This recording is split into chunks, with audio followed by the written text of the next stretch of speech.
sa Yun. Maynila. Ang atin pong rally ay kapayapaan po ang layunin. Hindi po sa kung ano paman. Ha? Inuulit natin. No? Yan po yung paglilinaw na dapat po ninyong matandaan. Oh? Hindi kilos protesta, no? Wala tayong pinoprotesta. Wala po. Kasi iba, pinapakahulugan ko na rally, kilos protesta. Hindi po, ang rally po hindi isang tuloy ng kilos protesta. Wala ko kami kinikilos protesta dito. Kundi pagkilos lang. Wala na yung protesta. Yun, oh. Ito isang pagkilos. Yan. Di ba? Para sa kapayapaan. Para sa kapayapaan. Pero milyon-milyon ho ang nakinabang. Bakit ho kini-question nyo yung milyon-milyon tao na nakinabang doon sa ginawa ni Tatay Digong para maligtas ang kabataan sa pinagbabawal na candy? Tapos kayo, dahil lang sa gusto nyong masira ang pangalang Duterte, pinapasok niya yung war on drugs, etchekabo nyo.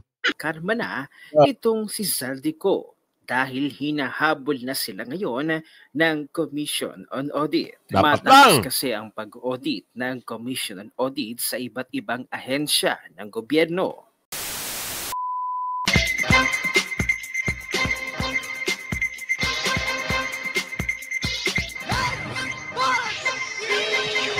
Yes. Magandang morning sa atin lahat mga kasama. Nandito na naman si Kuya Goods nagbabalik. At syempre, kung hindi ka pa nakasubscribe sa ating channel, pa-subscribe na lang po at hit mo na rin yung bell para updated ka sa ating mga video. Anong meron ngayon? Ay, salamat ha. Umabot na po tayo ng 170,000 subscribers. Maraming salamat po ha. At kayo ay patuloy pa rin sumusubaybay. At malapit ho ang New Year.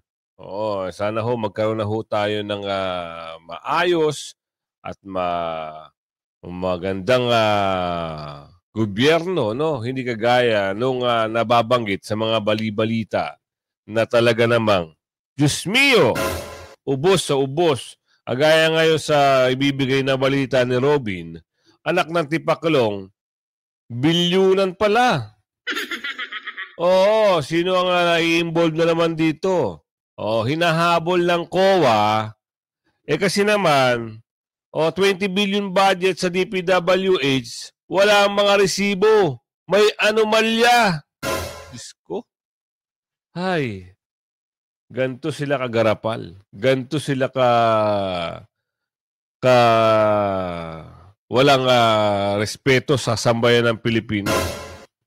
Ito, baka totoo kaya ito? Ito, alamin natin kay Chiquidora. Pero bago yan, syempre, sinisip po na ako. Isang like, share, all good na po tayo dyan. Kaya like nyo yung video at i-share. At doon sa dulo ng ating video, si Mount Apo, parang nung una, doon sa may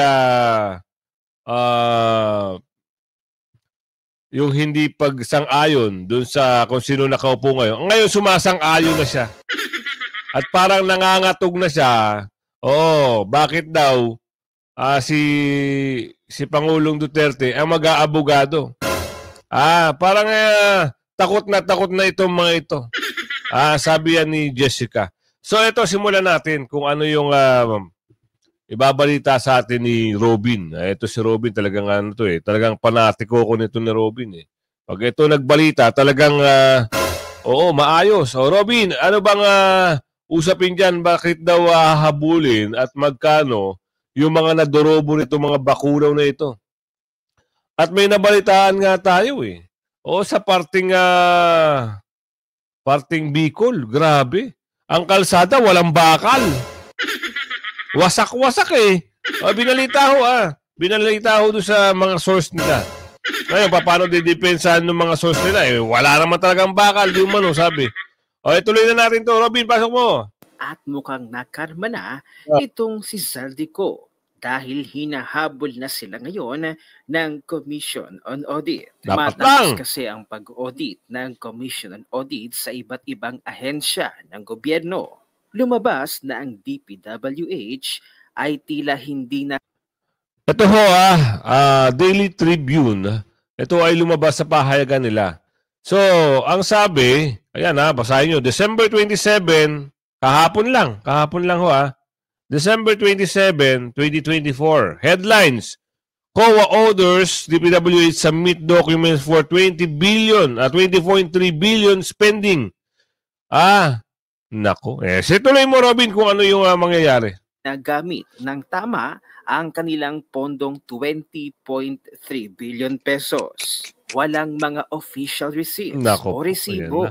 Kabilang ang Cordillera Administrative Region na mayroong 9 billion pesos. Wow, Pangalawa, grabe ang Region 5 o ang Bicol na sasakupan ni Zaldico na tila mayroong 4 billion pesos. Pangatlo, ang Calamba, Laguna, Region 4A. At pang-apat, ang Region 1, Pangasinan. Alam naman natin kung sino-sino ang mga naging kontraktor sa DPWH. Nako po! Ano na ngayon ang lumabas?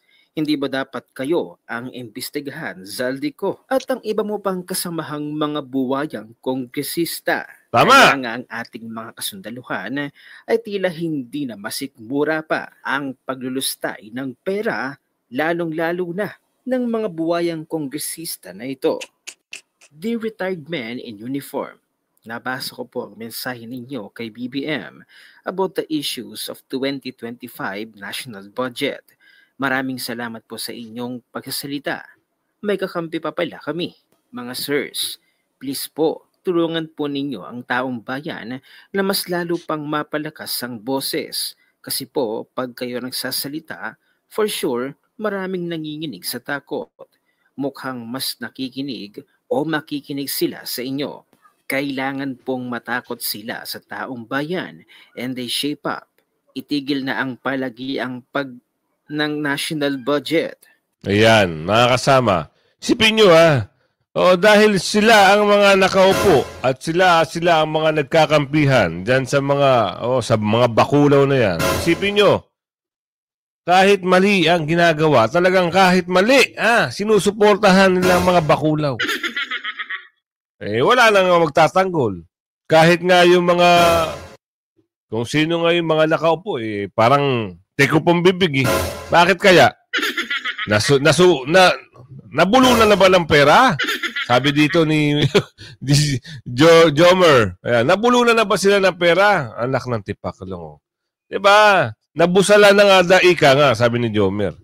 Tayo ay nagbabasa lang tayo. Kuya Goods, bakit ganun?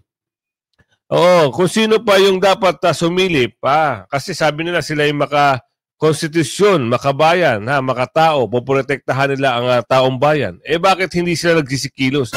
Bakit itong mga retired generals pa ang mga nagbibigay ng boses? Diba? Hindi ko alam. Baka talagang yung sinasabi mo, Jomer, totoo. Nanabusalan nga siguro di umano. Tuloy natin to. Please, tulungan ninyo po kami na matigil na yung DPWH budget insertions na hundreds of billions. Pero ang mga big-ticket infrastructure foreign-assisted projects, ginawang zero po nila. Grabe, no? Po, mga sirs, nilipat nila ito sa unprogrammed appropriations na priority. Pero since kailangan pong mapondohan ito, dahil di pwedeng itigil, like subway, inutos po ng Congress sa DOF na kunin ang pondo ng PhilHealth, PDIC, SSS, SIS. Nilima. Ito na pala yung sinasabi nila na pati yung pera ng PDIC ay nilimas. Ayon nga sa balita ni Robin. Ngayon, kawawa naman yung mga depositor ng bangko. Diba? Anong mangyayari doon? Kung wala kasi parang ang mangyayari dito, wala nang assurance itong mga depositor na to. Di ho ba? Kasi kung halimbawa magkaroon ng anomalya at ng mabankrupt itong halimbawa lang mabankrupt ang isang bangko. Itong parang pagkaunawa ko lang i-correct nyo kung mali ako. Ang itong PDIC, ang parang magiging insurance po ata kung halikang mabankrupt o ano man mangyari, siya yung magbabayad. Pati PDIC, napakilaman na. Correct ako i-correct niyo ako kung mali ako Kawawa ho yung mga depositor dito. Di wala na ho mag-i-invest sa mga bangko. Wala na ho mag-deposit. Diba? Kung ganito lang pala, lahat na lang ng ahensya ay papakilaman at kukuha na ng mga bagay-bagay na gusto lang kunin. Ano ho mangyayari? Halos lahat na po ata gusto na lang angkinin eh. Bakit kaya hindi na lang, sabi ni James, bakit na lang hindi nila kaya ibenta ang Pilipinas at perahin na lang nila? Lahat naman pala gusto nila eh. Diba? Ngayon, eto, ang system. Mamaya may sasabihin sa video, sa dulo ng video, nililihis kasi yung yung gagawing malawakang peaceful activity o peaceful ano bang tawag doon? Rally. Nililihis ng mga ibang bulager. So magsasalita doon si Senador Marcoleta at si Kuya Jen. Wag niyong lihisin. Wag niyong baluktutin yung mga date at lugar. Meron kasi may ibalag lang, kahit hindi alam yung mga pinagsasabi, sige lang. Kaya, naka-question sila ng mga tagapanood. Itong mga bulager, kung gusto nyo itong malaman, gusto nyo malaman kung ano yung petsa at kung saan yung mga lugar-lugar, ha. At dito sa Maynila, kung saan yung lugar na talagang pagdadausan ng peaceful rally, ay uulitin ko ho, ito ay peaceful rally. Kaya ho kayong mga sasama na hindi ho kaanib, wag ho kayong magngangaw-ngaw doon. Wag ho kayong magdadala kung ano-ano mga bandera nyo, ha. Hindi po yun makakatulong. Bagkus kayo ho po ay pagsisimula ng hindi maganda. Ayan ay ginagawa para hindi magkawatak-watak ang bansa. Yan ho yung gagawin nila. Meron nagbulag kahapon na napanood ko, anak ng tipaklong. Sa Luneta. Quirino Grandstand daw di umano. Anak ng tipaklong ka. Wag mong sabihin ganun. Manood ka sa mga legit na. Kagaya ng Net25. Doon. Tapos saka mo ngayon inform, ha. Wag mong lilihisin. 'Di ba? Nililihis eh. Sinabi na nga doon na sa Liwasang Bonifacio, hindi pa natin alam kung pagkatapos ng Liwasang Bonifacio kung saan tutungo. Tinuro mo sa Quirino Grandstand, anak ka ng tipaklong. 'Di ba? Isa kang malaking panggugulo. Mabalik tayo dito sa COA na ito. Grabe naman. Inubos nyo na pati PDIC. Ito pala yun. Tuloy. Winalis nila ang mga pondo ng trust funds po alinsunod sa 2024 GAA. Mga sirs, tulungan po ninyo ang mga Pilipino. Maawa po kayo. Kailangan po lahat tayong magsalita at mag-ingay. Binababoy po tayo ng harap-harapan. Kinagago, pinagsasam at bilang konting pampalubag loob, may ayuda na pipila lahat at papalakpakan at papasalamatan ang mga bulok na politiko. Maawa po kayo mga sirs sa bayang ito na ilang beses ninyong nilagay ang inyong buhay noong nasa serbisyo pa kayo para protektahan ito.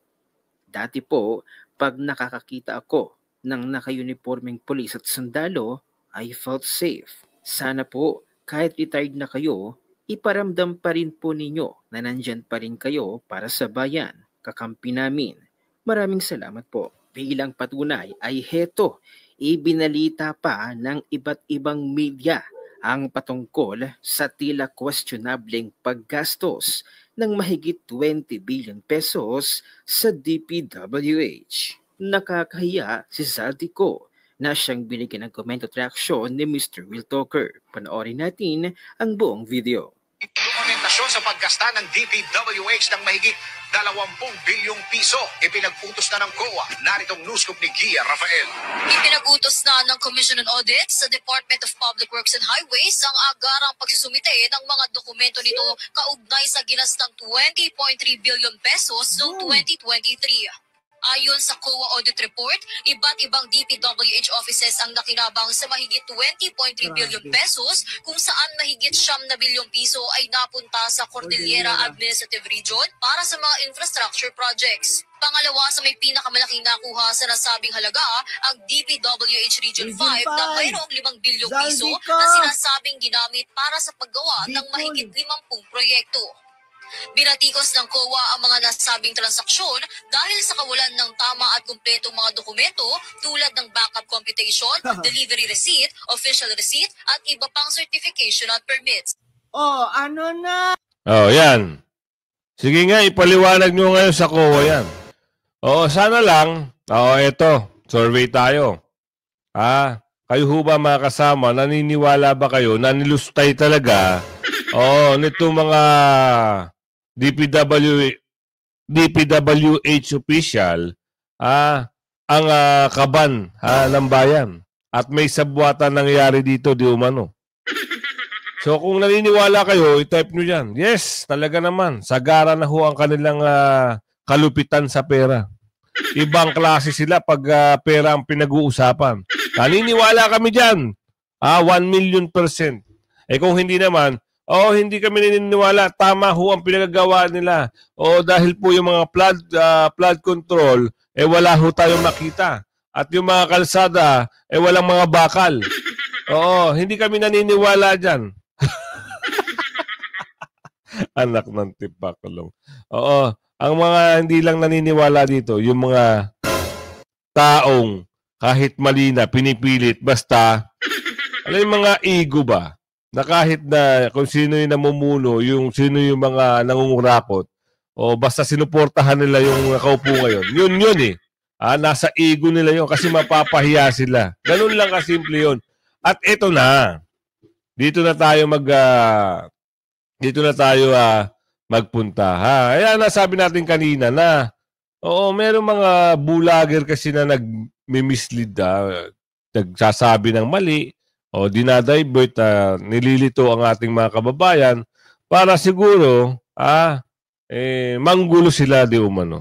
Kaya ito ang sasabihin ni Kuya Jen, ipapaliwanag sa atin. Makinig po kayo para hindi po kayo kung saan mapunta pagdating ng January 13. Ito na, Kuya Jen. Pwede mo bang ipaliwanag sa ating mga kababayan yung gaganaping peaceful rally sa January 13? Pasok. Ito na nga, Nelson at Kong. Kasi sa social media ay marami ang mga naglalabasan ngayon tungkol dun po sa gagawing rally ng Iglesia ni Cristo sa January 13. Gaya po ng inyong narinig, sapagkat ito, Kong at Nelson, ay gaya din po ng inyong alam, sinerkular na po sa lahat ng mga kapilya, sa lahat ng pagsamba, dito pong Miyerkules at Huwebes. Una po, ang dapat na maliwanagan natin, ang atin pong rallying gaganapin ay para po sa kapayapaan, para po sa peace. Meron kasing lumabas. Yan po Yan po maliwanag sa maliwanag kapayapaan, peace, at katahimikan, pagsasaayos. Ibig sabihin, wala ho dito mga, walang ano dito, walang makibaka-baka, walang ganon. Kaya pinapaliwanag ni Kuya Jen, kasi yung iba, nililihis. Kuya Jen, ikaw na nga, ayoko na nga, kasi may mga bulag, mayroong may mga content lang pati paglilihis ng date kailangan nyo pa. Tapos ngayon, sige, Kuya Jen, ikaw na. Sa social media, na para bagang nakalagay INC rally, tapos nakalagay doon, against injustice. Wala po kaming ganon.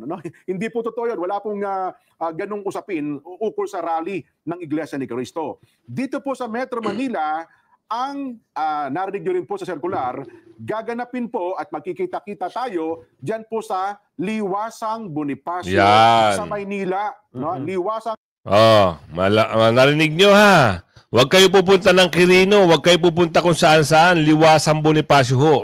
Meron kasi nag-vlog nga Vlog. Hindi muna inintindi, hindi muna nag-research. Basta may masabi lang. Tuloy natin. Ang Bonifacio sa Maynila. Meron kasing iba mukhang nililigaw yung ating mga kapatid. Kaysa sa ganito, kaysa sa ganyan. Huwag po. magbatay po kayo doon sa narinig po yung circular. Ano ha? At pangalawa, dito po sa palatuntunang saganang mamamayan. Yan. Kung kasi kayong, saan kasi kayong nakikinig sa nanonood. Ay, mga post na kung sino-sino. Opo, minsan kasi nagpakilala, ako po Iglesia ni Cristo, ito pong narinig ko. And ako pinakamabuti ho, huwag na kayo makipagtalo doon. Kasi tayo mismo sa atin na magkakapatid, nagkakaintindihan tayo eh. Salita at lingwahe pa lamang po natin, nagkakaintindihan na po tayo ho. Huwag na rin ho kayo makipagtalo kasi kapag nakipagtalo pa po kayo, hahaba ang thread, kung sino-sino na sumasangkot ng usapan, ang totoo, meron dyan na talaga, ang iba, minamali para magkaroon po ng maraming engagement. Yeah. At kada engagement, alam nyo na, ang kapalit po nun ay pagkita ng may-ari ng account. Di ba, Nelson? Yun po siguro dapat nating tandaan. Mag-focus po kayo sa narinig po nyo sa circular at dito po sa palatuntunang saganang mamamayan. Ayan. Yung mga kapatid na iba ho, para bagang minsan, kino-question pa kami ni Nelson sana po maintindihan ninyo ibig namin sabihin. Kung pinahayag na sa mga pagtitipon, di alam na. Yun na nga po kung, ang bilin nga sa kagabi, kaya din po namin alam. Nagtatanong, hindi naman kapatid.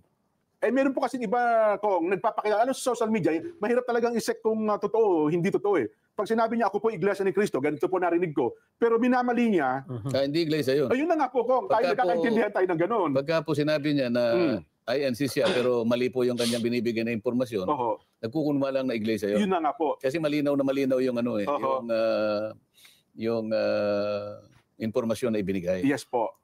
Ang iba nga lang kasi po, na hindi naman Iglesia, akala, totoo tuloy yung sinabi ng ganong mga impormasyon na di umano ay nagpakilala sa Iglesia. So inulit ko po dito po sa Metro Manila, kasi iba't ibang lugar, iba't iba pong rehiyon, meron po silang mga bante o point kung saan sila makikita-kita. Dito po sa Metro Manila, gaya po ng inyong narinig, Liwasang Bonifacio sa Maynila. Ang atin pong rally ay kapayapaan po ang layunin. Hindi po sa kung ano pa man. Inuulit natin. Yan po yung paglilinaw na dapat po ninyong matandaan.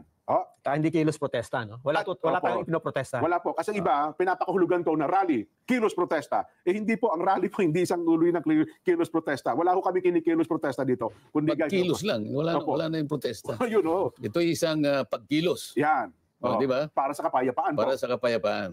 Ayun. Opo. Hindi rin po, may naglabas na nata ng July, parang January 14.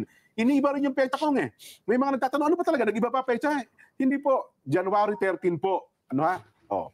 Kung may tanong kayo, huwag kasi kayo magtanong sa social media. Pinakamabuti po, bilang mga kapatid, tanungin nyo po yung mga nangangasiwa sa inyo, yung mga lokal. Alam nyo naman po yan, ang ibig namin sabihin, para hindi po kayo maligaw. Para hindi po kayo maligaw. At kung saan-saan po kayo kumukuha ng impormasyon. Ang impormasyon po, dito sa palatuntunan sa Net25 at syempre po, doon din sa ating mga pagsamba, gaya po ng inyong narinig, Miyerkules at Huwebes sa mga circular po ng inyong napakinggan. Yun na. Sabi ko sa inyo, wag ho kayong maniniwala sa mga bulager. Di ba? Kita nyo? Sinasabi ko, may napanood ako kagabi. Anak ng tipaklong, iuutos sa Quirino Grandstand daw dahil malaki daw yung Quirino Grandstand. Kasang-kasya daw lahat. Marunong pa eh. Anak ng tipaklong. Kaya sa mga nagko-comment sa akin, doon ako naniniwala kasi sila yung mga kaanib, mga handog, ika nga. Sila ho yun. Kaya binibigyan ako ng information. Sabi niya, Kuya Goods, eto, talagang pinin ko yung sa isang upload videos ko na, ayun, eto Kuya Goods ang circular, ipin mo ito. Doon ako nagbase sa kanya. Kasi nga, yun ay talagang tunay. Kasi merong circular na nabanggit. Dipinin ko. Nakakatuwa lang. At yung iba naman, binibigyan ng maling date. Para saan? Yung iba hindi siguro makapunta. Di ba? Yung iba nililist naman kung saan pupunta. Di ba? Isang panggugulo lang yun eh. Di ba? Kung maayos ka at alam mo at gusto mo makatulong dito sa mga gagawing peaceful rally, sabihin mo yung tama. Huwag kang kukuha ng mali-mali. Huwag kang mag-iimbento ng mga hindi ka dapat-dapat. No? Yan. Kaya lagi kayo manonood sa Ganang Mamamayan, Net25, maayos yan. At sa SMNI, yan lang po ang pwede kong ma-recommenda sa inyo. At dito naman tayo. Pag-usapan naman natin, bigyan natin ng isang magandang reaction ito. Kasi parang pakiwari natin, nangangatog na ito eh. Ano nangyari sa'yo, ate? Ay, bigyan natin to. Kung ano yung mga pagsasabi na naman ito. Para malinaw sa malinaw, siya ang magsalita rito. Ito, pasok nyo. And Congresswoman, the former president is known to have lengthy speeches, to have very wordy statements. Do you expect this kind of strategy from the former president to drag out the impeachment proceedings? Yes. That's why we say that this would be a political maneuver. Parang squid tactics na naman baka gawin to, no? Yung mga tao, maano na naman sila, no? Matuwa na naman sila doon sa mga patawan itong si former President Duterte. Kaya na-expect talaga namin yan. Kaya talagang sabi natin, to counter this, we will be very, very serious talaga doon sa topic, no? On the articles of impeachment. Kaya doon talaga kami mag-focus at hindi kami masusway. Itong mga long speeches, mga comedy, mga joke, etc. And in previous congressional hearings, a lot of I'm not sure how to term it, but a lot of leeway was given to the former president in terms of the time limit when he speaks, in terms of demeanor. He was not cited in contempt, even if he tried to punch seemingly one resource person in the Senate. Will you appeal to the House Committee on Justice to actually impose stricter measures in place, considering what have transpired in recent congressional hearings involving the former president? Yes, Katrina. So we will appeal for the rules and strict regulations, decorum, for the impeachment trial, especially Katrina, when we saw the trial, the hearing in the Senate, they just give time to former President Duterte, no, mga time talaga na binibigay. So, well, sabihin natin talaga na magkaroon ng strict regulation. Bakit ate? Nangangatog na kayo? Kasi ang nababalitaan namin ate at nararamdaman ng sambayan ng Pilipino, talagang wala nang papabor doon sa hinain yung impeachment case. Hanggang ngayon hindi pa napipirmahan. Ito kaya ngayon nagngangaw-ngaw ka dyan, sabi ni Franz dito. Franz din pala pangalan nun. Nagngangaw-ngaw ka na naman dyan, para saan? Pagkakuha ka na naman daw di umano na simpatya. Naku ate naman. Bakit ganun kasi? Ayaw magtitigil-tigil kasi. Puro na lang kayo pambibira. Ngayon, naalam nyo na talagang maganda ang simpatya ng taong bayan para sa mga Duterte at kayo ay nangangatog na naman. Ngayon, ano nangyari? Meron pa bang simpatya sa inyo yung mga kasamahan nyo? Parang kayong tatlo na lang ata. Tuloy natin ito. John's guidelines on the impeachment trial. Congresswoman, how would you describe the popularity of the former president at this point? Would you say that he still has enough sway over some lawmakers who may be involved in the hearing?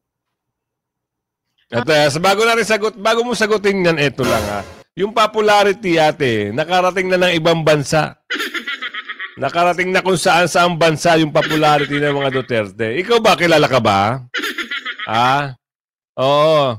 At ang tanong dito, kung sakasakali, ate, na yung gulong ay umikot na, saan ka ba tatakbo?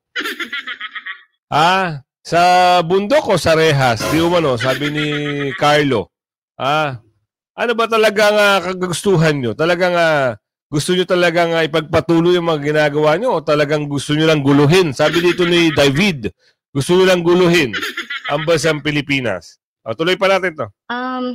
Well, as I can see with the comments of my colleagues here in the House of Representatives, they were turned off naman doon sa naging especially the war on drugs of the former President Duterte. So marami naman ng mga colleagues natin dito na talagang nakita na nila yung katotohanan, the truth behind doon sa war on drugs. War on drugs. To sabihin natin, ilan lang ho kayong hindi nag-agree doon sa ginawa ng ni Tatay Digong Pero milyon-milyon ho ang nakinabang.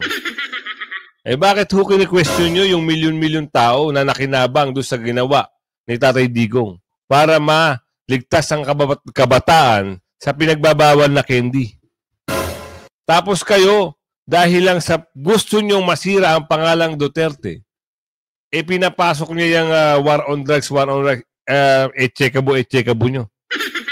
Diba? Questionin nyo yung mga naniwala, milyon-milyong kababayan natin na naniwala kay Tatay Digong. Yun ang questionin nyo. Pinapasok nyo dyan, mga resource person nyo, puro mga related sa mga candy. Diba? Anak ng tipaklong. Ganto sila magmanipula ng mga kababayan. Sabi niya ni Josephine. Oo.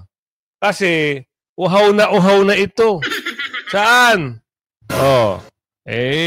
Baka gustong ubusin talaga daw. Angalin. Di ba? Kung sino daw nag-uutos sa kanila, yun daw, doon daw sila humahatag. Sabi ni Mark Lester. Salamat, Mark Lester. Naiintindihan mo pala.